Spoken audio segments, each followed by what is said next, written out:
भ्रष्टाचार हाच शिष्टाचार बनला असून बांधकाम कामगार कल्याण मंडळ पूर्णपणे भ्रष्टाचाराच्या चिखलामध्ये अडकले असून खरा कामगार आजही उपाशी असून बोगस कामगार मात्र तुपाशी झाल्याने या सत्याविरुद्ध शिवसेनेचे महानगर प्रमुख विष्णू कारंपुरी यांनी प्रथम आवाज उठवला आणि या मंडळामध्ये मोठ्या प्रमाणात सुरू असलेल्या बेबंदशाहीस आळा घालण्यासाठी ब्रेक लावण्यासाठी प्रथम वाचा फोडली असून दलाल आणि सहाय्यक कामगार आयुक्त या दोघांनी मलई चाटण्यासाठीच अभद्र युती केली असून या संपूर्ण भ्रष्टाचाराला सहाय्यक कामगार आयुक्त जबाबदार असल्याचा सणसणीत आरोप कामगार सेनेचे प्रदेशाध्यक्ष विष्णू कारंपुरी यांनी सडेतोडपणे केलाय। सोलापूर जिल्ह्यातील बांधकाम कामगारांना महाराष्ट्र शासन आणि बांधकाम कामगार कल्याण मंडळ यांच्याकडून मिळणाऱ्या सर्वच लाभात मोठ्या प्रमाणात भ्रष्टाचार आणि बेबंदशाही सुरू आहे। या सहाय्यक कामगार आयुक्त जबाबदार आहेत असा आरोप विष्णू कारंपुरी यांनी केला। महाराष्ट्र शासन व कामगार कल्याण मंडळाच्या वतीने बांधकाम क्षेत्रातील कामगारांना आरोग्य, सुरक्षा, निवारा, कौटुंबिक, आर्थिक, सामाजिक अशा योजना लागू केल्या आहेत। त्यानुसार सोलापूर जिल्ह्यातील कामगारांना देखील वरील योजना लागू आहेत। कामगारांना सदर योजनेचा लाभ मिळवून देण्यासाठी शासनाच्या नियम व अटी या बाजूला राहिल्या, पण साहित्य वाटप, ठेकेदार, इतर वेगवेगळे फायदे मिळवून घेण्यासाठी थेट सहाय्यक कामगार आयुक्त कार्यालयातूनच खासगी दलाल नेमले जातात। त्यामुळे खोट्या कामगारांना सगळे फायदे मिळत आहेत हे एका पाहणीवरून निष्पन्न झाले आहे। चौकशीसाठी गेले असता योग्य उत्तर न देणे, उद्धटपणे बोलणे आणि सहाय्यक कामगार आयुक्त कार्यालयात विचारा असे आडमुठे उत्तर देतात। सहाय्यक कामगार आयुक्तांना वरील संबंधी विचारले असता त्यांनी माहिती घेऊन सांगतो असे सांगून पाठवतात। म्हणून कामगार सेनेच्या वतीने सहाय्यक कामगार आयुक्त यांना लेखी निवेदन देऊनही कोणत्याही प्रकारची कार्यवाही होत नाही। यावरून बांधकाम कामगार योजनेत सुरू असलेला भ्रष्टाचार आणि बेबंदशाही या सहाय्यक कामगार आयुक्तांचा थेट संबंध आहे असे स्पष्ट होते। याबाबत शिवसेना उद्धव बाळासाहेब ठाकरे पक्षप्रणित महाराष्ट्र कामगार सेनेच्या बैठकीत सहाय्यक कामगार आयुक्तांना घेराव घालण्याचा आंदोलन करण्याचा निर्णय घेण्यात आला।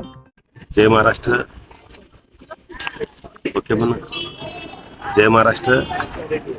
मी शिवसेना उद्धव बाळासाहेब ठाकरे पक्षप्रणित महाराष्ट्र कामगार सेनेचा प्रदेशाध्यक्ष आपल्या समोर येताना अत्यंत गंभीर विषय या ठिकाणी घेऊन येत आहे की ज्याप्रमाणे या महाराष्ट्रातील गद्दार सरकारनं लोकांना विविध योजनेच्या माध्यमातून आमिष दाखवून निवडणुका जिंकण्याचा प्रयत्न करत आहेत, अशा पद्धतीने बांधकाम कामगारांसाठी ज्या योजना आहेत ते प्रत्येक कामगाराला मिळायला पाहिजे, प्रत्येक कामगाराला सवलती मिळायला पाहिजे। ज्या पद्धतीने त्यांचे काही योजना आहेत त्यांना मिळायला पाहिजे। परंतु या ठिकाणी पाहता इथं जे ठेकेदार आहे, भांडी वाटप करणारा किंवा साहित्य वाटप करणारा किंवा त्यांचे काही असेल, त्या ठेकेदाराचा पत्ता दिसत नाही आणि त्या ठेकेदाराचा प्रतिनिधी देखील नंबर त्यांचा देत नाहीत आणि ते ठेकेदार मनाला येईल तो तारीख ठरवून सगळ्या कामगारांना या ठिकाणी बोलवत असतो।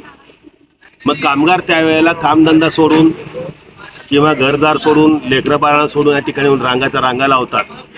त्या रांगाचा फायदा घेऊन दलाल लोक ते टोकन 2000, 3000, 2500, 1500 अशा विकल्याचं अनेक प्रकरणं समोर आलेले आहेत। पण ते समोर येत असताना सहाय्यक कामगार आयुक्त काय करतात, महाराष्ट्र कल्याणकारी मंडळ काय करतात, अशा प्रकारचा प्रश्न निर्माण होतो। मी गेल्या महिन्याभरामध्ये किती बांधकाम कामगारांच्या लोकांना तुम्ही भांडी दिल्याचं यादी द्या, माहिती द्या, अद्याप सहाय्यक कामगार आयुक्त देत नाहीत। म्हणजे सहाय्यक कामगार आयुक्त दिल्या ठिकाणी या ठेकेदाराला मिली बघत आहे। आमचा उद्देश एकच आहे, खरा बांधकाम कामगाराला मिळाला पाहिजे, खरा बांधकाम कामगाराला साहित्य मिळालं पाहिजे, ते सरकारचे फायदे मिळायला पाहिजे। अशा प्रकारच्या भूमिकेने आमचा लढा चालू आहे, कायदेशीर लढा। आणि या कायदेशीर लढाईमध्ये जे निष्पन्न होईल, जोपर्यंत अखेरपर्यंत या ठिकाणी बांधकाम कामगारांना खऱ्या बांधकाम न्याय मिळणार नाही तोपर्यंत आम्ही थांबणार नाही। त्यांनी माहिती देवो न देवो, या ठिकाणी सहाय्यक कामगार आहेत, आयुक्त आहेत, त्याचबरोबर त्यांचे सहकारी आहेत, बांधकाम कामगारचे प्रमुख या ठिकाणी पवार साहेब आहेत, त्याचबरोबर कामगार मंत्री इतकं बेकार आहे, कामगार मंत्रीला काय चाललं, कुठं चाललं, काय नाही, कामगारांचं काय माहीत नाही, अशा कामगार मंत्र्याला ठेवलेलं आहे। एकूणच या गद्दार सरकार आणि हे खोके सरकार आणि भ्रष्टाचारी सरकार गरिबांच्या माध्यमातून देखील लुटालूट करत आहे। हे लूट कधी बी सहन करणार नाही आणि लुटालूट हे थांबल्याशिवाय स्वस्त बसणार नाही। आणि जोपर्यंत आमचा लढा या ठिकाणी खऱ्या बांधकाम कामगारांना या ठिकाणी न्याय मिळत नाही तोपर्यंत आम्ही गप बसणार नाही। म्हणजेच खरे बांधकाम कामगार उपाशी राहत आहेत आणि खोटे बांधकाम कामगार उपाशी खात आहेत, अशाच प्रकारचा चाललेला आहे. जय हिंद, जय महाराष्ट्र. ताज्या बातम्या पाहण्यासाठी प्राईम महाराष्ट्र न्यूज चॅनलला सबस्क्राईब करा.